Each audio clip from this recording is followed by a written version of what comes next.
What's up, guys? We are back, and today we're going over some of my favorite hidden Easter eggs on the GR86 and the BRZ. Now, I get it, these cars have been out for 2+ years, but I recently posted a cinematic edit with this car, and I featured the startup animation for the 86. And I had so many people on TikTok, on Instagram, DMing me, asking me how I got the car to do that. Like, guys, it's a factory option. So today we're gonna set the record straight. We're gonna go over some of my favorite hidden Easter eggs and also some features on these cars that are just a little bit harder to find that you might not know about. And we are gonna jump right in. Now, as always, leave me a like. If you're watching on mobile, hit that hype button. It helps me out so much as a small creator.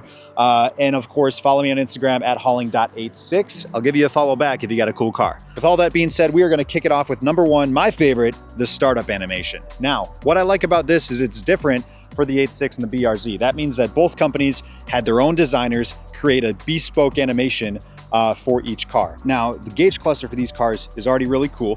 You'll notice it's designed to look like a boxer engine layout, but when you start out the 86, you get this animation with the GR badge spinning into that old retro 86 logo from the first gen before it lights up your tach and kind of fades back into the RPMs. Now, in the BRZ, you get this animation which starts with the boxer engine and turns into the BRZ logo. And for the new BRZ TS, you actually get the STI logo, which is really cool. Now, to enable these animations, you go to settings, screen settings, and you can enable this as well as your GSI, that's your gear shift indicator, and your rev indicator and shift buzzer, which I've got set at around 4,000 RPMs just because I like to hear it go off. But these are some of the coolest personal touches on our cars, and if you haven't enabled them, you should definitely give it a shot. Now, guys, before we leave the gauge cluster, I wanted to talk about one more thing. It's not an Easter egg. I just know that some of you have the feature and don't have it turned on, and that's the steering responsive headlights. Now, as you know, the top trims on these cars have the headlights on swivels so that they can turn up to 10, 15 degrees, whatever it is, when you're going around corners, so you can see further around corners at night, which is such an invaluable feature. It doesn't work if you don't turn it on. So make sure you have that enabled if you have that feature on your car. Coming in at number two, we have traction control off. And this isn't just traction control, this is how you disable every single vehicle assist. That could be your collision avoidance, your lane centering, lane departure settings, vehicle stability control, all that kind of stuff. There's a way to turn everything off, and I'm gonna tell you right now. So to make this happen, you're gonna press the track mode button, then you're gonna press and hold the traction control button, and it's gonna take you out of track mode briefly and then back to that regular circular gauge cluster. Then it's gonna go back to track mode, and at that point, you're gonna see all of your icons light up showing that everything is disabled, okay? That's gonna be your lane assist, your collision avoidance, vehicle stability control, traction control, all of it is off so that you have the most unassisted driving experience. Now, guys, I have a 2023 86. That's before they added Subaru EyeSight, so I don't have like the lane departure and the collision avoidance, but if you do, you're gonna see those turn off and it's gonna look like this. All right, for features number 3 and 4, we're going to the glove box, which I know probably isn't the most exciting part of the car, but you've got some cool stuff in there, starting off with the 12-volt outlet. Now, coming in at number 3, this is gonna be a super useful plug-in that you can use. Most people don't know that you have a 12-volt, just the USBs in the center console, but it's all the way in your glove box on the back right.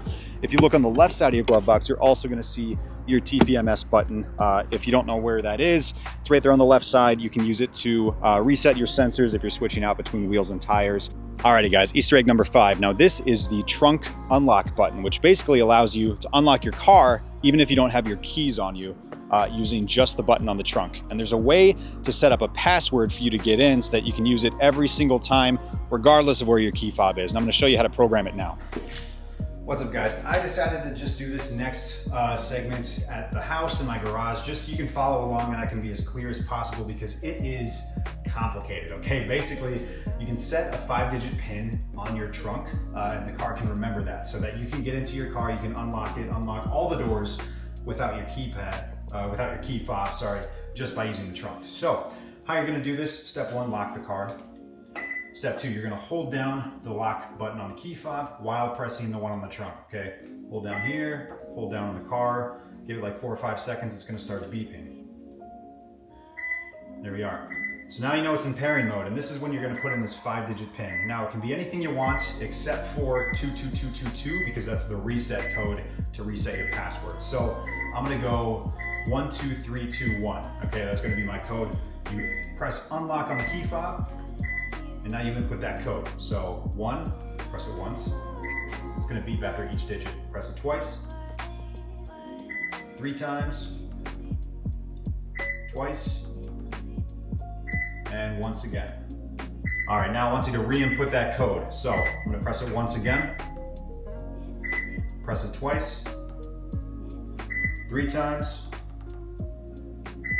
2, and 1. And if I get it right, my lights should flicker. There we are. Now your keypad is set, and what you can do now is lock the car. I'm gonna go and throw my keys in the house. I'm gonna come back out and unlock it with just the trunk. Let's do it.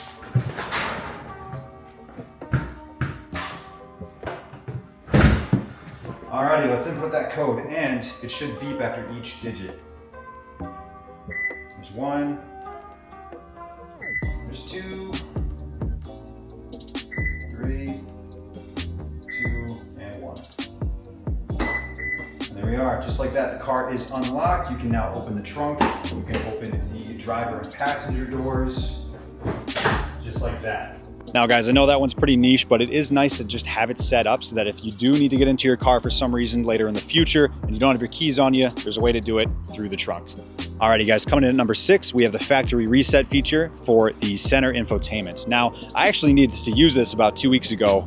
For some reason, I'd plug in my phone and CarPlay, the icon would stay grayed out. I wasn't able to access CarPlay at all. So I looked it up, and there is a way to physically, manually factory reset your screen. And what you're gonna do is you're gonna hold down both tuning knobs at the same time. You kind of need 2 hands for this. You can't really do it with one, but you're gonna hold them both down for about 20 seconds. You're gonna see a couple screens pop up. In the meantime, just completely ignore those, and then it's gonna completely turn off, and the screen will turn back on. And at that point, your screen will be reset to factory settings. Now, you will have to go in and readjust any settings that you wanted from previous, but it is gonna fix any of those pesky bugs like the CarPlay bug, Bluetooth connectivity, things like that. So if you have issues with your center console or your infotainment, give this a shot. I know it's tricky, but it is worth a shot. All right, you guys, the last one. Coming in at number 7 is one of the most surprising Easter eggs on this car, and it's actually in the engine bay. So you're gonna come around to the front, you're gonna pop your hood, you're gonna lift up that engine cover, and what you're gonna find underneath is actually a 2.4 liter flat 4 Subaru Boxer engine from Subaru. And I'll tell you why it's in there. It's because Toyota hates you. Anyway, guys, that's gonna do it today. I hope you learned something new. You know, I'm not gonna cover any of the stuff that's already out there. There's a lot of information about the active sound design. Obviously, you can pull that fuse on the passenger side that, you know, takes that feature away. I'm sure you guys know about all the Subaru parts on these cars. I'm sure you know about the 86 stuff. You know, the GT86 had a 86 millimeter exhaust, 86 bore, 86 stroke. There's some funny, you know, quirky features with these cars, but this is stuff that I think is actually somewhat useful, even if it's in like a niche case scenario. So I hope you guys learned something new. I'm still learning things about this car pretty much every single week of ownership, and I'm loving it. For instance, this week I learned that I can't beat a 400 horsepower Golf R from a dead stop. But anyway, just a quick one for you guys today. Happy Thanksgiving. I hope you guys have an amazing Thanksgiving day and Thanksgiving weekend with your friends and family. Comment something you're thankful for. Comment your favorite Thanksgiving food. Mine's cranberry sauce because I'm a freak. I'm gonna wrap this one up. I will see you guys next week. I'm gonna be doing a installation guide for my Adro bumper, as well as finally my best used cars at every single price point video. That one's taken me so long, but I'm really excited for you guys to see it. So with that being said, as always, thank you guys so much for watching. I appreciate each and every one of you. I'm Zach, and I'll see you in the next one.